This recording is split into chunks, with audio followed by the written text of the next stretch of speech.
साल का अजय नैनीताल के पहाड़ों के एक छोटे से गांव में रहता है। वो रोज अपनी बकरियों को घास चराने के लिए अपनी दादी के पहाड़ों के ऊपर तक है। और ऐसे ही रोज की तरफ एक दिन अजय अपनी दादी के साथ अपनी बकरियों को घास चराने के लिए गया था। उसके बाद उसने और उसकी दादी ने सभी बकरियों को घास चरने के लिए वही जंगल में छोड़ दिया और दोनों खुद एक पेड़ के नीचे आकर बैठ गए। वहाँ बैठे बैठे अभी उन्हें थोड़ा ही समय हुआ होगा, तभी अजय ने अपनी दादी से कहा, दादी कोई कहानी सुनाओ ना। फिर अजय की दादी ने कहा, नहीं अजय अभी नहीं, अभी मैं थोड़ा आराम कर लूँ फिर उसके बाद सुनाऊंगी। पर अजय ने फिर जिद करते हुए कहा, नहीं दादी मुझे अभी सुनाओ, मुझे अभी ही सुनने का मन है। अजय के इस बार कहने पर अजय की दादी कहानी सुनाने को मान जाती हैं, क्योंकि दादा या दादी से अपने पोते या पोती की बात ज्यादा देर तक मना नहीं करी जाती। इसलिए अजय की दादी ने कहा, अच्छा चलो बताओ कौन सी कहानी सुनोगे तुम। फिर अजय ने खुश होते हुए कहा, दादी भूत वाली। पर दादी वो कहानी असली की होनी चाहिए। फिर अजय की दादी ने थोड़ा सोचते हुए कहा, अच्छा चलो सुनो, ये बात इसी पहाड़ की है। इस पहाड़ के ऊपर जो वो पुराना खंडहर है ना, उसकी बात है। तभी अपनी दादी की बात बीच में ही काटते हुए अजय ने कहा, पर दादी वो खंडहर किसने बनवाया है। फिर अजय की दादी ने कहा, ये तो पता नहीं बेटा, पर कहते हैं वो खंडहर लगभग 200 साल पुराना है। और लोग ये भी कहते हैं कि उस खंडहर में पहले एक परिवार रहा करता था, पर एक दिन पता नहीं कैसे उनके घर में आग लग गई और उस घर के सब लोग जलकर मर गए। तभी अजय ने अपनी दादी को फिर से टोका और कहा, पर दादी उस घर में आग कैसे लगी थी। फिर अजय की दादी ने कहा, अरे बताती हूँ तू मुझे बोलने ही कहाँ देता है।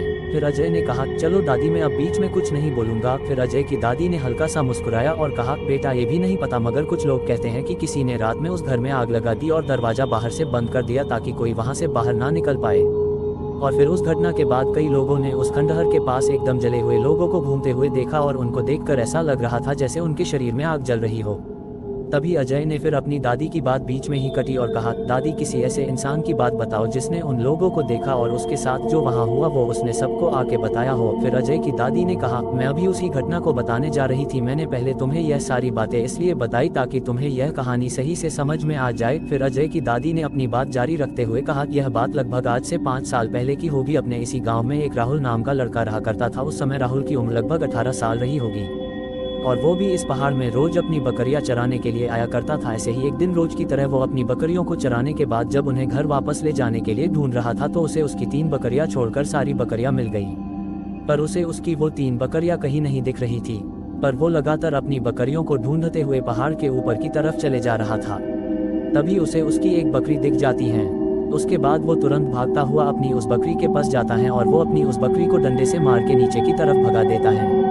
उसके बाद वो सोचता है कि उसकी एक बकरी यहाँ है तो इसका मतलब यही होगा कि बाकी की 2 बकरियां भी यही होंगी या फिर और ऊपर की तरफ ही होंगी। यही सोचकर पहले तो राहुल अपनी बकरियों को इधर उधर जाकर ढूंढता है, पर उसे जब उसकी बाकी की 2 बकरियां कहीं नहीं दिखती तो वो सीधा ऊपर की तरफ जाने लगता है। वो ऊपर की तरफ जा तो रहा था पर उसे थोड़ा डर भी लग रहा था, क्योंकि उस खंडहर के बारे में पूरे गाँव को पता था कि वो खंडहर कितना भयानक है। पर राहुल एक निडर लड़का था, इसलिए वो अपनी बस 2 बकरियों के लिए वहां जा रहा था जहां जाने से पूरे गांव के लोग डरते थे।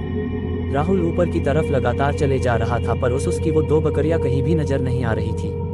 और वो चलते चलते उसी खंडहर के पास जैसे ही पहुंचा तो उसे उस खंडहर के अंदर से ऐसी आवाज सुनाई दे रही थी जैसे कोई उस खंडहर के अंदर हो और वो इधर उधर चल रहा हो। राहुल वही एक जगह पर खड़े होकर वो सारी आवाजें बड़े ध्यान से सुन रहा था और यही सोच रहा था कि कोई भी तो पहाड़ के इस तरफ तो आता नहीं, तो ये किसकी आवाज है।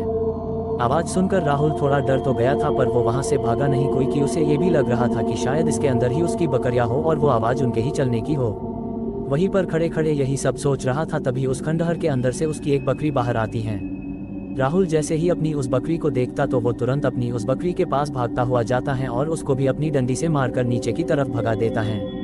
उसने जैसे ही अपनी उस बकरी को नीचे की तरफ भगाकर पीछे की तरफ घूमता है तभी उसे फिर से खंडहर के अंदर से वैसी ही आवाज आने लगती है। आवाज सुनकर राहुल सोचता है पक्का उसकी दूसरी बकरी के अंदर ही हो। यही सोचकर वो जैसे ही उस खंडहर अंदर जाता है तो उसने जो देखा उसे देखकर राहुल के अंदर का खून बर्फ सा ठंडा हो जाता है, क्योंकि उसने देखा उस खंडहर के अंदर एक पूरी जली हुई औरत खड़ी थी।